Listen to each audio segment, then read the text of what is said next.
জুবিন আৰু ৭-৮টামান ল'ৰা মানে তাৰ লগত শিখৰো আছিলে, তাৰ লগত যে হেৰি বজায় ড্ৰাম-চাম বজায় আৰু সিদ্ধাৰ্থো আছিলে আৰু তেনেকুৱা আৰু ছিংগাপুৰৰ কোনোবা দুটামান। সিহঁতি চবেই য়টখন লৈ পেলাই সিহঁতি সাগৰত গৈছিলে।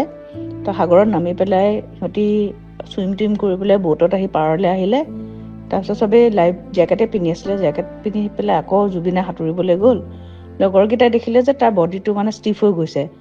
তেনেকৈ তাক হেৰি কৰি আনিলে, আচলতে সেই সাঁতুৰি থাকোঁতে এটা চিজাৰ আহি গ'ল।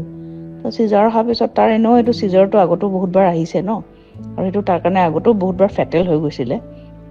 কিন্তু এবাৰৰ তাৰ চিজাৰ অহাৰ পিছত আৰু পানী-চানী সোমাই গ'ল চাগে।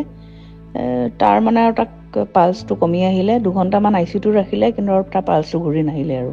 সেইটোৱে একচুৱেল খবৰ। এইবিলাক স্কুবা ডাইভিং, পেৰাগ্লাইডিং কিবোৰ কৈ আছে, এইবোৰ চব মিছা কথা। জুবিন আৰু ৭-৮টামান ল'ৰা মানে তাৰ লগত শিখৰো আছিলে, তাৰ লগত যে হেৰি বজায় ড্ৰাম-চাম বজায় আৰু সিদ্ধাৰ্থো আছিলে আৰু তেনেকুৱা আৰু ছিংগাপুৰৰ কোনোবা দুটামান। সিহঁতি চবেই য়টখন লৈ পেলাই সিহঁতি সাগৰত গৈছিলে। তো সাগৰত নামি পেলাই সিহঁতি চুইম কৰি পেলাই বোটত আহি পাৰলৈ আহিলে। তাৰপিছত চবেই লাইফ জেকেটে পিন্ধি আছিলে, জেকেট পিন্ধি পেলাই আকৌ জুবিনে সাঁতুৰিবলৈ গ'ল। লগৰকেইটাই দেখিলে যে তাৰ বডিটো মানে ষ্টিফ হৈ গৈছে।